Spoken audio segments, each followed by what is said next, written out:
Ni saa 12 Afrika Mashariki sawa na saa 11 Afrika ya Kati. Hujambo msikilizaji, karibu katika Amka na BBC na mimi ni Regina Mziwanda. Katika Amka na BBC asubuhi hii, Rais Donald Trump akutana na baraza lake la usalama kujadili uwezekano wa kuhusika kwa Marekani katika mzozo kati ya Israel na Iran, huku akisisitiza Teherani kusalimu amri bila masharti. Kifo cha mkosoaji wa serikali ukiwa mikononi mwa polisi nchini Kenya kimeendelea kuzua hasira upya kuhusu tuhuma za ukandamizaji dhidi ya raia. Very heartbreaking. Actually, when we talked, he was like, as much as I'm stressed, don't worry that much, I'll see you soon. So seeing him soon in the morgue really broke my heart and yeah. Na katika Amka na BBC asubuhi hii tunajadili kuhusiana na kwa nini afya ya akili ni muhimu kwa wanaume na kuvunja ukimya ndio suluhu ya tatizo. Nikiwa nyumbani, wazazi walikuwa wanapigana sana na pia nilikuwa napigwa sana na mzazi, hasa baba yangu. Msongo wa mawazo ukaniweka chini, nilikuwa na wasiwasi nyingi kuhusu maisha.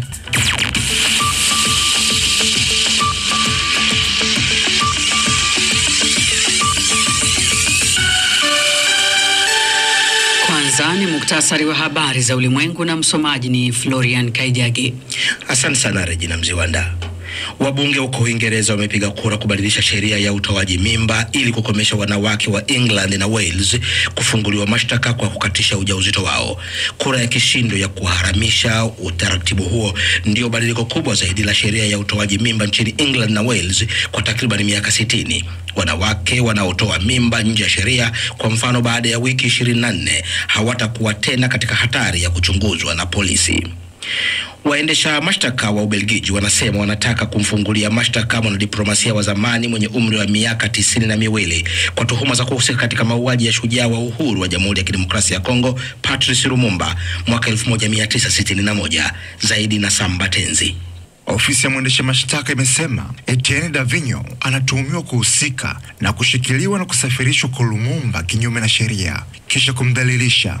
Davignon bado hajatoa kauli yoyote. Mwaka 2011 watoto wa Lumumba walifungua kesi nchini Ubelgiji kudai haki baada ya baba yao kuuawa akiwa na umri wa miaka 35. Aliuawa kwa kupigwa risasi na kikosi mahususi cha mauaji, kitendo kilichoungwa mkono kimya kimya na Ubelgiji, mkoloni wa zamani, jimbo tajiri kwa madini, sasa Jamhuri ya Kidemokrasia ya Kongo. Mwili wake uliyeyushwa kwa tindikali, lakini jino lake lililonakishiwa kwa dhahabu lilibaki. Ilikabidhiwa kwa familia ya Lumumba na mamlaka za Ubelgiji mwaka 2022. Israel na Iran zimeendelea kuyashambulia maeneo wanayoyalenga katika siku ya 5 ya mzozo huo. Israel ilianzisha mashambulizi mapya dhidi ya ndege zisizo na rubani na Iran na maeneo ya makombora na kuzuia msururu wa makombora yaliyolenga kaskazini mwa Israel. Vikosi vya Iran vinasema vimelenga mashambulizi dhidi ya vituo vya usalama vya Israel na kuwataka wakazi wa mji mkuu wa Israel kuondoka. Watu nchini Iran wanaamua kukaa au kuyahama makazi yao. Hawa ni baadhi yao. Hata kama nachukia Jamhuri ya Kiislamu, nabakia nyumbani, nabakia katika mji wangu. Nitajitahidi kuendelea na shughuli zangu. Ni bahati mbaya kujikuta katika hali hii. Kutoka Teheran hadi ya Pashia, tupo kama wakimbizi. Tulikusanya kile tu tulichoweza kuwa nacho. Na bosi wa kampuni ya Amazon ya Marekani Andy Jassy amewaambia wafanyakazi wake kutilia maanani akili mnemba, yani AI, na kuonya teknolojia hiyo itasababisha kuhitajika wafanyakazi wachache wa kampuni katika miaka michache ijayo. Ametoa matazamio hayo katika dokezo kwa wafanyakazi jana Jumanne na kuwahimiza kuwa na hamu ya kuifahamu vema akili mnemba. Amazon ni kampuni ya karibuni zaidi kuweka mipango yake ya kutumia akili mnemba, huku kukiwa na wasiwasi kwamba teknolojia hiyo itasababisha watu wengi kupoteza kazi haraka kote duniani.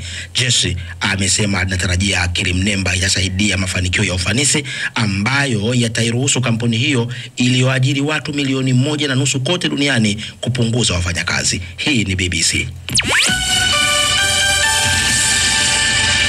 Muktasari wa habari za ulimwengu umesomwa na Florian Kaijage. Haya ni matangazo ya Amka na BBC kutoka idhaa ya Kiswahili ya BBC, ikikutangazia kwenye FM, radio wa shirika na internet katika bbcswahili.com na kwenye mtandao wa Facebook andika BBC Swahili. Unaweza pia kusikiliza matangazo haya kupitia radio wa shirika Tanzania ni Radio Kwizera Ngara, Radio 1 na Radio Free Africa. Nchini Kenya tunasikika kupitia Count FM na Nyota FM.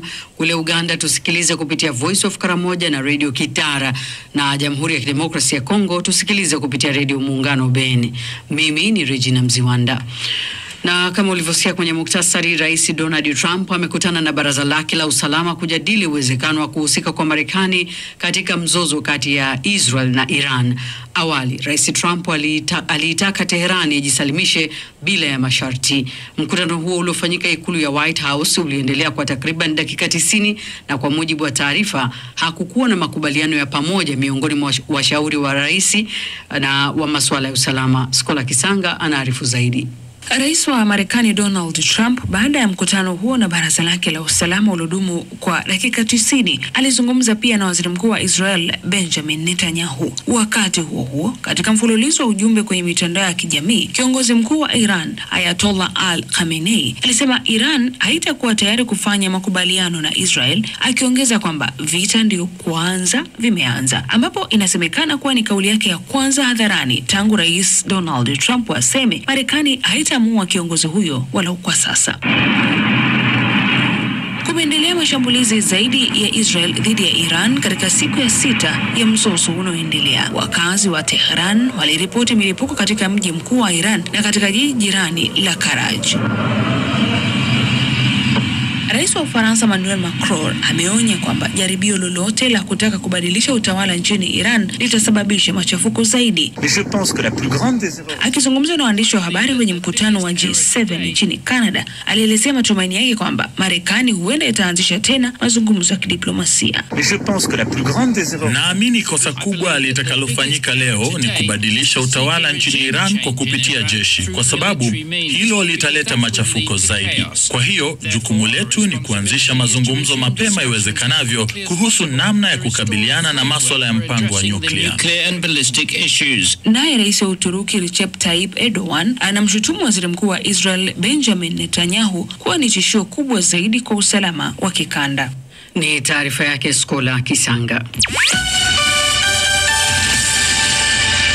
Naam, kifo cha hivi karibuni cha mwalimu pia mkosoaji wa serikali akiwa mikononi mwa polisi kimeongeza mvutano nchini Kenya. Madaktari wa serikali waliomchunguza Albert Ojwang wanasema mwili wake ulionekana kana kwamba alipigwa vibaya, kinyume na madai ya polisi kwamba alijijeruhi mwenyewe. Kifo cha Ojwang kimefufua hasira zilizokuwa zikichemka kuhusu ukandamizaji wa polisi wakati wa maandamano makubwa ya kuipinga serikali mwaka mmoja uliopita na kusababisha maandamano mapya. Barbara Plett Asha amezungumza na baba yake Ojwang, Bwana Meshak, pamoja na mke wa marehemu aitwaye Nevnina Onyango. Taarifa hii inawasilishwa naye Beldin Waliaula. Sauti yake baba akiwa na huzuni tele kuhusu kukamatwa kwa mwanawe ambaye aliishia kufariki. Mwanawe Meshak Ojwang, Albert Ojwang, alikamatwa na kuzuiliwa na polisi wiki iliyopita baada ya kuchapisha mitandaoni ujumbe ambao ulikuwa unamkosoa afisa mmoja mkuu wa polisi. Chini ya saa 24 baadaye alikuwa ameaga dunia. Meshak alikuwa ameenda katika kituo cha polisi kulipa dhamana ili mwanawe wa kipekee aachiliwe huru. I came at 7 a.m. Nilikuja hapa saa 1 asubuhi. Ulikuwa umesikia kuhusu kifo chake? Hapana. Kwa hivyo ulikuja katika kituo cha polisi kumuona na kulipa dhamana? Ndiyo, na kumuongelesha kuhusu jinsi ya kushughulikia makaratasi yake ili achiliwe. Na hapo ndipo ulisikia amefariki. Ulikuwa umeenda katika kituo cha polisi ukidhani ungemuona? Ndiyo. Yes.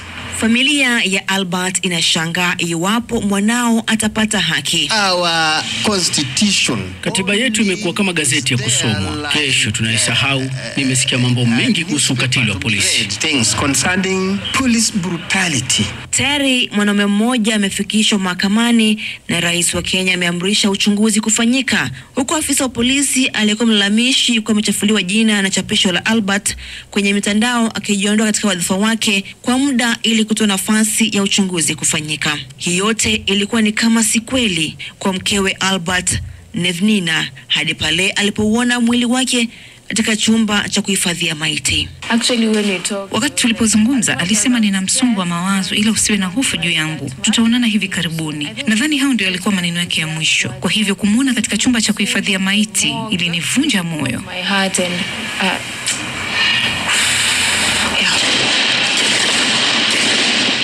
Kifo cha Albert kinajiri mwaka mmoja baadaye baada ya kuwepo kwa maandamano makubwa ya kupinga serikali na kulalamikia ukatili wa polisi. Beldin Waliaula. Madaktari wasiokuwa na mipaka wa MSF na Wizara ya Afya nchini DRC wametangaza wakati wakifanya kampeni kubwa ya chanjo ya kupambana na janga la ugonjwa wa surua katika eneo la Masisi, Kivu Kaskazini, kwamba wanatatizwa na hali ya ukosefu wa usalama kutoa chanjo kwa maelfu ya watoto na pia wanakabiliana na upungufu wa vifaa tiba kutokana na mapigano mashariki mwa Kongo DRC. Shirika hilo linalalamikia pia kwamba mwaka huu idadi ya waathirika wa unyanyasaji wa kijinsia imeongezeka mashariki mwa nchi hiyo na kufikia viwango vya kutisha. Kutoka Goma, Chube Ngorombi anaarifu zaidi. Mwanzoni mwa Juni, timu za madaktari wasiokuwa na mipaka wa MSF na Wizara ya Afya waliongoza kampeni kubwa ya chanjo ya kupambana na janga la ugonjwa wa surua katika eneo la afya la Masisi. Zaidi ya watoto 1000 wamepewa chanjo katika muktadha mgumu. Katika mkoa wa Kivu Kaskazini pekee kuna zaidi ya visa 27,000 vilivyotambuliwa kote nchini katika Jamhuri ya Kidemokrasia ya Kongo hadi mwisho wa Mei. MSF imehimiza pande zote kwa mzozo ili kuboresha usalama wa raia na ufikiaji wao wa utunzaji. Kama anavyoeleza hapa François Kalas, meneja wa programu ya MSF huko Kivu Kaskazini. Kivu Kaskazini na Kivu Kusini ndiko kuna waathiriwa zaidi kwa sababu za ukosefu wa usalama unaosababisha raia kuyahama makazi yao wakikabiliana na shida kadha kama vile maambukizi mbalimbali, lakini pia manyanyaso ya kijinsia. Hao wanaopigana kwa silaha, kwetu ni muhimu kujulisha ulimwengu kupata suluhisho, tukitaka pande zinazopigana kujitahidi kupata amani kwa ajili ya waathiriwa. Nao watetezi wa haki za binadamu wamejulisha umuhimu wa watu wote kulindwa na pande zote zinazopigana mashariki mwa Jamhuri ya Kidemokrasia ya Kongo, kama anavyojulisha hapa Kate Bwende, mtetezi wa haki za binadamu mashariki mwa DRC. Tena wamama wenye kubakwa nabo wako na bezo ya msaada. Ndio vile sie wote tuko na bezo ya msaada, tuko na bezo ya kuishi. Antuka msaada inaweza kuwa ya kila mtu, ni necessary sana kwa kila mtu. Iko na haja ya kuishi. Haya yanajiri wakati mashirika ya kiraia na watetezi wa haki za binadamu wanalalamikia kufunguliwa kwa benki na uwanja wa ndege katika mji wa Goma kwa lengo la kurahisisha usafirishaji wa misaada mbalimbali kwa waathiriwa wa vita. Na sasa tuelekee viwanjani kwake Victor Kenani akiwa Nairobi. Shukran Regina. Tunaanza na kombe la dunia la vilabu la FIFA ambapo klabu ya Monterrey FC kutoka Marekani imetoka sare ya 1-1 na Inter Milan ya Italia katika mechi iliyokamilika muda mfupi uliopita. Katika mechi zingine, Alsana Hyundai kutoka Korea Kusini nao walipokea kichapo cha 1-0 kutoka kwa vijana wa Mamelodi Sundowns ya Afrika Kusini. Mechi kubwa zitakazochezwa hii leo ni Manchester City watakuwa wakimenyana na Wydad Casablanca kutoka Morocco, huku miamba wa Hispania Real Madrid wakikabana koo na Al Hilal ya Saudi Arabia. Bado tukisalia kwenye masuala ya soka, wanaharakati wameikosoa shirikisho la soka duniani FIFA baada ya kuonekana kuondoa ujumbe wa kupinga ubaguzi wa rangi kwenye mashindano ya kombe la dunia la vilabu, huku baadhi yao wakidokeza kuwa huenda jambo hilo linahusiana na sera za rais wa Marekani Donald Trump. FIFA iliunga mkono utepe wa mkono wenye ujumbe hakuna ubaguzi katika kombe la dunia la Qatar la mwaka 2022 na mwezi uliopita ikasifu kanuni mpya za kinidhamu ili kudhibiti ubaguzi wa rangi kwa ufanisi na udhibiti zaidi. Hata hivyo, sasa ujumbe kama huo haujaonekana katika mechi za mashindano haya yaliyoanzishwa upya nchini Marekani, ambapo FIFA badala yake imekuwa ikitangaza kampeni ya kandanda inaunganisha dunia. Na ligi kuu ya Tanzania bara msimu wa mwaka 2024-25 inaendelea katika viwanja 8 tofauti hii leo, ambapo timu zote 16 zitashuka dimbani kuanzia saa 10 jioni saa za Afrika Mashariki. Zikiwa zimesalia mechi 2 tu kwa timu nyingi, ratiba leo itakuwa yenye ushindani mkali, ambapo mabingwa watetezi Young Africans ama Yanga ukipenda watakuwa wageni wa Tanzania Prisons, huku Simba ambao wanafuatilia watakuwa pia wakikutana wakicheza dhidi ya Ken Gold FC ambao tayari wameshushwa daraja. Hayo na mengine mengi ni hapo baadaye. Nitakomea spoti hapo kwa sasa. Asubuhi njema.